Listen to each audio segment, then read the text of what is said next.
कति कति करोड जति कति कति करोडपति। मेरो नाम कृष्ण कार्की। मैले मेरो योग्यता MA BEd। अनि सधैँ आउनु करोडपति योजनाको बारेमा तपाईँको अनुभव के छ? यो अचानक पर्यो, राम्रै कुरा हो। यो यसबारे मैले अनुभव लिएको थिइनँ, छैन मेरो।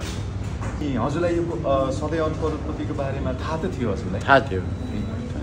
अनि तपाईँ अहिले अब के गर्नुहुन्छ भन्दा अहिले हालसालै रिटायर अब घरमा बसी बस्छ?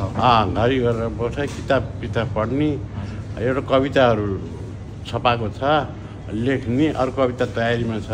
अनि तपाईँले 1 लाख पुरस्कार पाएर कस्तो महसुस गर्नुहुँदैछ? ठिकै छ, राम्रै लाग्यो। योजना तपाईँहरूको योजना राम्रै लाग्यो। राम्रै होस्, अझ राम्रो होस्, जनस्तरमा पुगोस्, यही शुभकामना छ तपाईँलाई। तपाईँले यो पैसाले के गर्नुहुन्छ र यो पैसाको महत्त्व तपाईँलाई कति छ? पैसाको महत्त्व त आर्थिक महत्त्व सबैले छ, हुन्छ। यो महत्त्व व्यवहारमा अलिकति मलाई सहयोग हुन्छ भन्ने आशा गरेँ।